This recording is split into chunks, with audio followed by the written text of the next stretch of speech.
working 6 to 8 hours a day, 5 days a week, taking back-to-back calls, all for a barely minimum wage, that is not easy.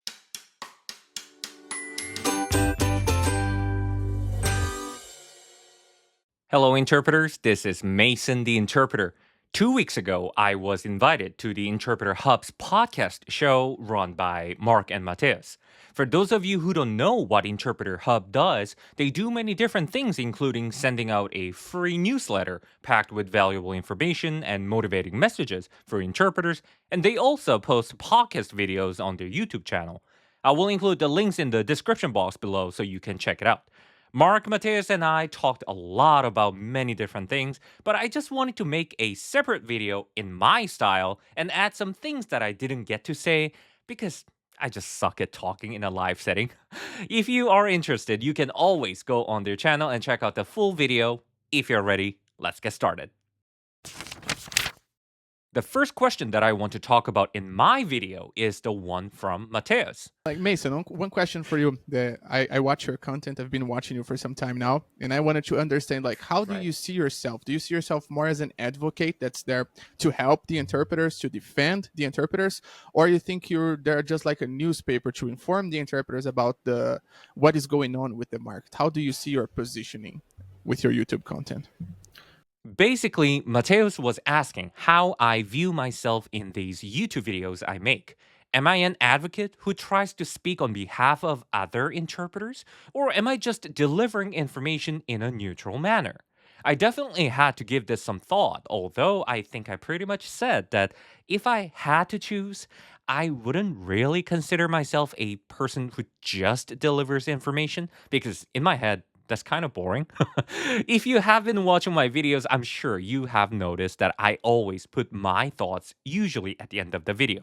That's because I think it's important to share how I view things, even if it is not always aligned with other people's way of viewing things. Of course, ultimately, I make these videos for others to watch, but we are all different people, and I want my viewers to be able to freely express what they think about the topics I cover in my videos. So, to answer this question, I guess I'm kind of trying to do both, but there is also something I try to explain in the podcast about being an advocate for other interpreters. I think I want to maybe just mention my intent for those like YouTube videos and stuff like that. It is not 100% for other interpreters doing the charity work. It is not. I'm going to come clean and, let everybody know I am doing this with the vision for my business. I am offering courses. I sell my courses, and I have plans for doing things so that will make me money. This bit came from the time Mark asked me to talk about the business I do. I feel like I was just stuttering a lot, but what I was trying to say was that this whole YouTube video making thing isn't to just help other interpreters. I hope no one feels betrayed by this, but I want to make it crystal clear that I am not doing this just because I want to look out for other interpreters. I am sure there is a bit of that good intent in what I do, but also, this YouTube is for me to gain an audience who might be interested in purchasing my course, which makes me money. Also, since my videos are on YouTube, it pays me from all the ads being watched by my viewers.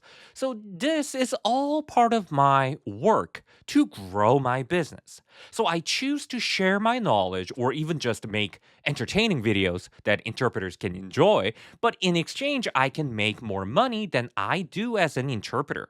And I know all of my viewers are well aware of this already, but this is something I just wanted to make it really clear so that people don't ever think that I'm posing as somebody who devotes all of their time just to help other people. Now, let's have a look at the next topic, voice. Yeah, fan of your videos. You've had some controversial videos as well because you're talking about some topics. So let's get into one, right? Voice.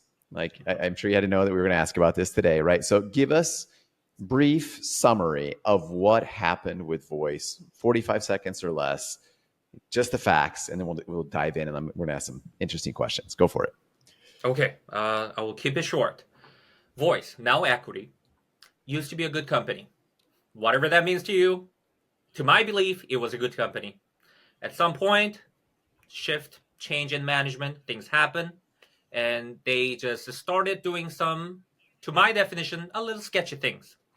And at some point, they have gone through a massive transition, merger and acquisition type of deal, and they basically fired all their interpreters, which caused a lot of issues. That's basically what happened to my understanding, and I'm sure we'll get to it more. But as if this was not clear from my videos, I don't like it. Was it inevitable? I think some people could say that. I mean, let's just look at it like Mason. Let's say you're in charge. You are the guy that is president.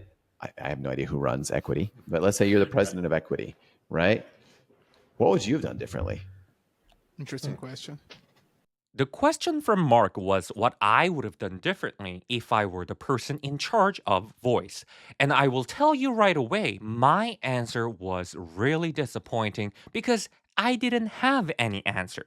I'm not saying this is what Mark sounded like, but let's say I asked this to someone else or you. What would you have done differently? I personally don't think there are that many people who can give a clear answer that can be implemented in the real world.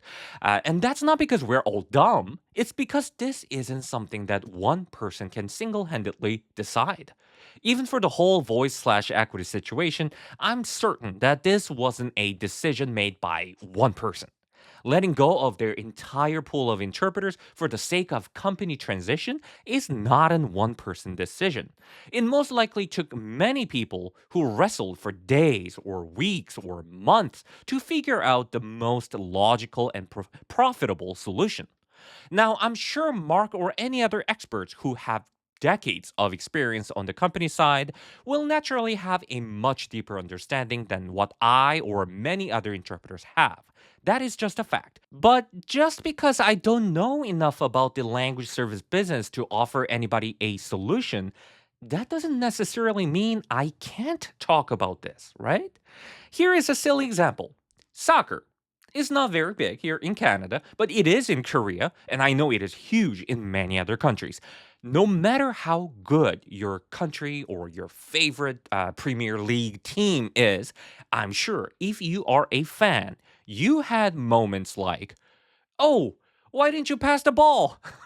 Or what the heck are they doing? That's something we just do. We don't have to be Messi or Cristiano Ronaldo to talk about soccer. Just like that, I think it is okay for us to talk about issues even if we don't always have a crystal clear solution. Because at the end of the day, people who were most affected by the Voyce/Equiti situation were the interpreters. Another important question asked by Mark later on was whether these LSPs have an obligation to be ethical towards their interpreters. Well, what do you think? Do you think the companies have to be ethical? Meaning, do these companies need to prioritize their interpreters' job security over their profit? I don't know about you, but my answer is no. As I mentioned in the podcast, I fully understand that companies exist to pursue profit because that is ultimately the definition of doing business, right? It has to make money. So, at least in my eyes, I don't think it's something people need to argue about whether their actions are ethical or not. But since we are saying LSPs prioritizing profit over interpreters is something we won't argue, interpreters expressing their opinions and communicating with other interpreters to avoid such LSPs is also okay. And I think that was the purpose of my videos. I talked about this in one of my videos about Voyce/Equiti, and Mark also mentioned it in the podcast. This kind of thing, what I called mass firing, or what Mark called contract termination, has been always happening again and again. But how I see it is that in the past, this kind of company action was never properly communicated amongst interpreters. It never really got the attention it deserved. Companies would randomly stop giving hours to their interpreters with little to no notice, or they would cut 20 to 30% of contractors' pay rates because they knew there was not a thing that interpreters could do. And if anyone ever complains about it, they simply get rid of the interpreter the next day. But now, people are at least talking about it more on social media like YouTube, Facebook, WhatsApp, or LinkedIn. At the end of the day, most of us are freelance, independent contractors. So there is no point in forcing or coercing others into what you think is right. But at least interpreters will have the right to know, and eventually the free market will decide whether this kind of actions from companies truly has no consequences on their business or not. The final thing I wanted to cover in my video is about this imaginary interpreter that Mateus described. I want you to give a practical tip now, 1 or 2 tips that will help the interpreter that's caught in this situation. He's working fixed shifts, 6 to 8 hours a day, Monday through Friday. You are telling this guy that he should approach this with a business mentality, but that to me looks like an employment relationship because, they're working for 6, 8 hours a day, every day. They don't have room for more clients. What tips, like practical tips, do you give to that interpreter so he can be prepared in case something happens to him, just like with Voyce? Here, Mateus asked for practical advice, and Mark gave them. In a nutshell, taking care of your finances and finding ways to grind even harder to boost your career to the next level. And I completely agree. When it comes to practical advice, I don't think anyone can say Mark's advice doesn't help. And I say that because that's exactly what I did.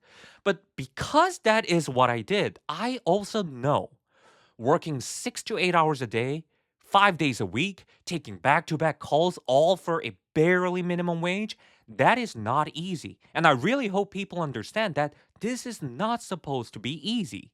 So I wanted to say to people who are in that situation, you should give yourself some credit for working hard. But at the same time, it is always a good idea to keep finding ways to increase your income and eventually decrease the time you spend working by raising your productivity. Overall, I think Mark and Mateus at Interpreter Hub provide great value to many interpreters. I can tell that they are very pro hard work, which I also completely agree. That's what you need if you are trying to boost your career in this industry. There is no doubt about that. But what I want to add is that if we are always running, we will get tired. And when we're tired, we start being a little less passionate. If you keep pushing yourself, you might come to a conclusion thinking giving up is maybe the right thing to do. I say this because I have been there. So make sure you take both the carrot and the stick and learn how to balance it so you are able to continue your momentum. That's what I wanted to add. That's it for today's video. I have no doubt that these guys will be doing more amazing things in this industry, and I'm sure their channel will get a lot bigger than mine in no time. So I highly suggest you go check out their channel and subscribe as well. I would love to hear your thoughts on my video, so please feel free to leave them in the comments. And if you enjoyed this video, please click that like button because that will motivate me to keep making more videos like this. By the way, if there are any Korean-speaking people who are watching this, please consider joining my new community group, KEIC, using the links in the description box. Once again, thank you for watching Interpreter Disconnecting. Bye-bye.